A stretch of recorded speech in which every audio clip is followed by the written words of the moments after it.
පාර අම්මා කියන්නේ ඔබ විභාගෙ ෆේල් කියලා? ඔව් තාත්තේ ඉතින් මම්මගේ උපරිමයෙන් කළා. පරිමේ කරන්න කොහොමද ඔබ ෆේල් වෙලා තියෙන්නේ? මට තේරෙනවා තාත්තේ. පිළිගන්න අමාරුයි නේද? සත්‍ය බොහෝම කටුකයි. සත්‍ය බොහෝම කටුකයි. නමුත් ඒ කටුක සත්‍ය අපිට බාර ගන්නම වෙනවා. සුබ උදැසන මගේ තාත්තට. මේ තෝර කමල ගෑණිගේ කෙල්ලත් එක මොකද හුටපටයක් තියද? මේ තෝල් නම්බුව කණ්ඩ නැස්තිනේ බල්ලා. තාත්තට ආරංචි උනා? නෑ. උඹ එච්චර ගොනෙක් නෙවෙයි නේද? දරා ගන්න අමාරුයි නේද තාත්තේ? මට තේරෙනවා. සත්‍ය බොහෝම කටුකයි. සත්‍ය බොහෝම කටුකයි. අම්මට යකෝ.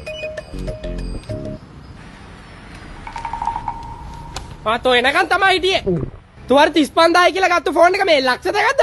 මට මේ කාමරේ තිබිලා බිලක් හම්බුනේ. අනේ ඔව් තාත්තේ ඉතින් කොහොමද එච්චර ලොකු ගාණක් කටක් කරලා කියන්නේ එපා කියනවනේ. තෝනම් මහ පොල් බුරුව පිළිගන්න හිත දෙන්නේ නෑ නේද තාත්තේ? සත්‍ය බොහෝ මේ ඔය මගුල කියන්න ලෑස්ති වෙන්න එපා. තාත්තේ නමුත් ඒ කටුක සත්‍ය අපිට බාර ගන්න වෙනවා. එහෙමද? සත්‍ය කටුකයිනේ. තෝදන්න තු අරන් හදාගත්තේ කියලා. සත්‍ය බොහෝම කටුකයි. සත්‍ය බොහෝම කටුකයි. ඒ කටුක සත්‍ය අපිට බාර ගන්න වෙනවා. කොට බාර ගන්න වෙනවා.